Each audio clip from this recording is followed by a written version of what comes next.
section. I wanted to go through a little crackology, which I consider the study of cracks, and see if I can sling over just a little. And in these slides, I'm going to show you. This is just one house that I ran into real recently where it's pretty obvious where the cracks are coming from. It's water problems and drainage problems. So let's take a quick look at all of these, and I'll try not to ramble on too long. I've got about 7 slides. So first off, we have a downspout coming down. Yeah, well, everything's reversed on the computer. Coming down over here, and water's getting under this slab of concrete. It's just obvious that water's going down. You see this big, long joint in here.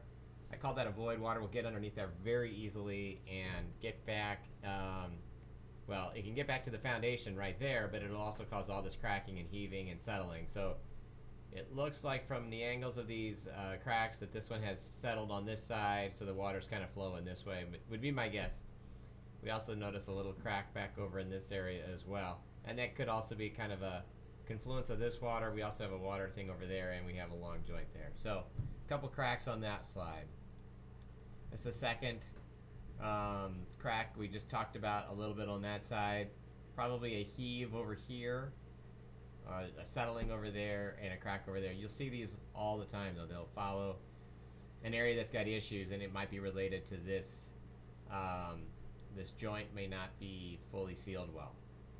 This one's a little less. I'm a little less sure because I didn't really study this one that well, but that would be my guess. Let's go to the back of the patio. We had a series of cracks in the patio that were, I thought, very interesting. And this slab of concrete is relatively high to the foundation. And what I noticed during my investigation of this patio is that water was kind of going into between these joints in the patio itself, and they were absorbing quite a bit of water. And you can even see a little bit of the snow up there that was melting. And it just sort of dies down into this, and you can see again it'll kind of dive into these joints and disappear.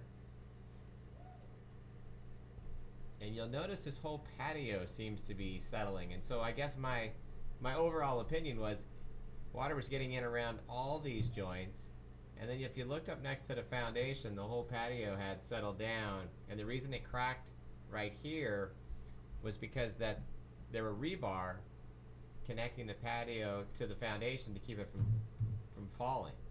I guess, and it didn't do any good.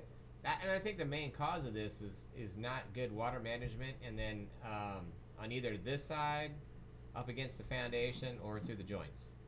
So all this probably could have been prevented with some additional caulking, and then possibly on this side I would have recommended removing that river rock, adding some dirt, pushing that water back on the concrete. Concrete's better at controlling water. You want to keep it on the surface of the concrete and not let it under the concrete. So slide over just a little more there. Let's see what else I got. That's a close-up of, you can see the rebar right there. And then this is even a better view of that.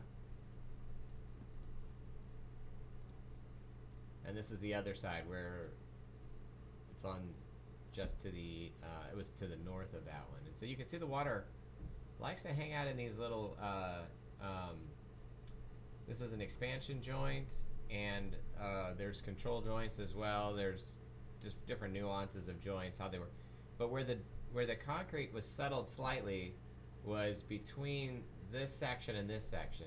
And it's a little harder to tell here, but this one is a little lower than this one up here. And water was just kind of dripping in there.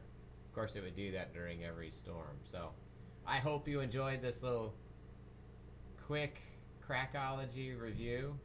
And if you've got any questions about cracks in your foundation or cracks around your building, cracks in your parking lot, and you're wondering how to prevent them, give me a call. A consultation is, it's right around $150 for an hour. That's including travel time. Lots of great advice on how to keep your concrete from going bad. And by the way, concrete's a lot more expensive than anything else I recommend to repair. And if you can get to it, this is still in salvageable shape. You know, if you get to it now, your cost is relatively minor. Some caulk, some water management ideas. You probably save this concrete. Replacing it, you're talking a couple $1,000s for a bigger section like this. Have a good one. We'll catch you later.